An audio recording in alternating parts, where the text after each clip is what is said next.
The trilogy is set. Legacy intact. Stipe Miocic beats Daniel DC Cormier, UFC 252. What up, fight world? It's your boy Ego, and I'm back with some more fighting. Make sure you smash the like button for the latest and greatest in fighting. Now, shout out to everybody who used my ESPN Plus link. Let's get it. I just watched the main event, UFC 252. A lot of fun fights. I watched boxing. Check out my video on Rolly. I gotta still make one on David Benavidez, but kicking over to the UFC main event, UFC 252. Very fun main event. This was legacy, heavyweight, career defining, kind of a crossroads. And Stipe Miocic, he came out on the winning side of things. I think it was a fair decision. I think the fight was a tactical one, and that's to be expected because they split the first fight, the first and the second fight, and they both got a knockout.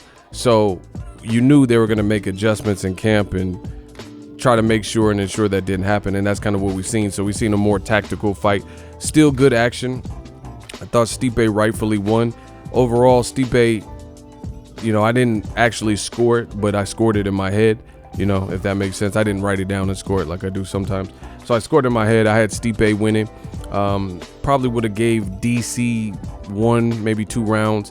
It was competitive, but I think Stipe was just overall doing the cleaner, more consistent work. And I think that's kind of what it boiled down to. Stipe, for 5-minute rounds, he was working more frequently. By the 5th round, Stipe Miocic also seemed fresher. He seemed the fresher of the two. There were moments where DC, I think in the 4th round, he was like languishing and like looking at the clock. He just seemed to be out of sorts. The first round was a pretty good, pretty even round, leaning towards Stipe, but I believe it was the first round where Stipe got hurt at the end. No, actually, that was the second round. First round was very competitive. Second round, I believe it was DC hurt Stipe at the end of the round. Like he caught him like with the temple shot kind of by the ear, that direction. And it was a hard shot and it got his attention. But following that, and my rounds might be a little bit off, but there was a sequence where kind of the same thing happened with Stipe, and he led the charge, and he caught, at the end of the round, he caught DC, and he really kind of made him drop to the mat, and he swarmed him, and you could see him evading the attack because he was hurt. He got caught. Stipe launched probably three or four consecutive rights, and the second one caught DC. So he started to try to like dip out, and then Stipe was on him, and that was a big last 15 seconds of the round to seal it for Stipe. 4th, 5th round, pretty good back and forth action. There was an eye poke. There was 2. There was one where Stipe had to have a timeout, and then DC, he's looking like Igor or Cyclops or something because he got a finger eye poke in this fight as well. But the difference is Stipe took a little bit of a break to recover when his happened, but the referee in charge viewed and deemed that it wasn't an eye poke when it was DC, and his eye was already swelling from punches. That eye poke kind of solidified the fight. And I'm wondering if DC, I think that when he got hurt at the end of the round, I'm wondering if he was concussed, because he went back to his corner and he said, "Did I get dropped?" And it just seems like such a weird question. You would know if you got dropped unless your lights went out or, it all happened in a flash or something like that. So I thought that was a weird line of questioning. And as his eye began to swell and he couldn't see, you could see and hear him breathing heavy. So overall, it was Stipe's night. I just thought he was the fresher of the two, and he was more consistent. DC, when all these things started happening, it looked like it all became a bit too much. And, credit to him, he showed massive heart going through all those things. His eye was in bad shape. Post-fight, he said he can't see out of his, I think it was his left eye. He was saying he literally has no visibility. He was seeing black. So, credit to him for showing massive heart in a valiant attempt. He kind of sounded like he was going to pack it up, like he's already accomplished everything, and he's on the losing side of a trilogy with arguably the greatest heavyweight of UFC history. So, DC, if he does decide to hang him up, I wish him a farewell. He's had some great fights, and it lets you know that Stipe you know, he won the rubber match. So give him props. Stipe, I liked him being more tactical. He used his size well. He had some good low kicks, some good high kicks.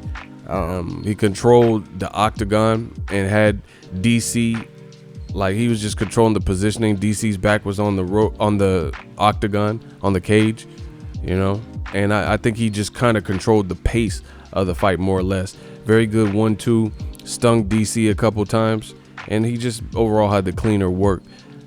One thing, and I tweeted this, I thought that Stipe Miocic, the way he stopped DC in the second fight was to the body. So I would have liked to see more of a deliberate body attack.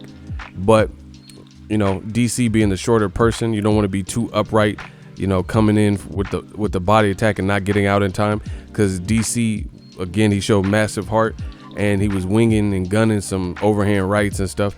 So I don't know if Stipe felt it was too dangerous and steered away from that, but he possibly could have got another stoppage. But, you know, victory is a victory. That's just nitpicking when you have a good performance and convincingly win. But I would have liked to see Stipe Miocic attack the body more, because I think he did some good body work, but it was more singles and then he kind of stopped. It wasn't a consistent body attack. From what I remember in the second fight, he was abusing DC's body and getting a reaction, and he just kept doing it. Bop, bop, bop, bop. And he kept doing it, and the more he did it, the more uncomfortable it made DC. So DC had all these ailments. You know, he said he couldn't see out of his eye, probably couldn't see the right hand coming. I would have mixed up the attack instead of head hunting as much, and I would have went to that body and dug to the body, which would have caused him to, you know, try to protect thy body, and then that would have opened up the upstairs.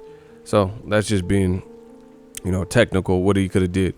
Just, I thought he would build from the second fight, and I don't know, maybe it was a mutual respect. Maybe he carried him. I don't know if he carried him. There was a good show of mutual respect with the two, minus when DC was, you know, when it was announced that DC lost and Stipe won. DC kind of looked pissed off, you know, rightfully so. I mean, this is probably the end of his career, so he was pissed, and he kind of left the octagon, which I don't prefer, you know, just sit there and do the interview. But he later did an interview. He was just probably a lot of emotions swirling, things like that. But he seemed visibly mad with the actual scoring. Like he looked like he knew he lost or something. But at the end of the day, he would have had to pick up his pace, be a little bit more consistent. But fun fight. Shout out to everybody who used my link to order that fight. We working. I appreciate you. It helps me build the channel. I'm a one-man army, so it helps us grow and continue to put out fire content, get some new equipment, you know, and I got some other tricks up my sleeve. UFC 252 main event, that is my thoughts. Shout out to Stipe Miocic, and congratulations to DC Cormier on a wonderful career he's had, light, heavyweight, whatever you want to call it. So I don't know if he's going to officially hang up, but if he does decide to hang him up, which he may, he said he only wants to fight for titles. So if that's not feasible, then, you know, we'll probably see him more on the commentary side. Let me know what you guys think of this bout, UFC 252. Drop it in the comment section as always. Hate, comment, and subscribe. Till next video is Ego signing off. So if you enjoyed this video and want more content like this on the channel, you can show your appreciation by going to the PayPal donate button or the YouTube support button, and you can donate any amount that you feel is equivalent to the value of this video. Much more to come. Thank you guys for your support. Boxingego, the future of boxing.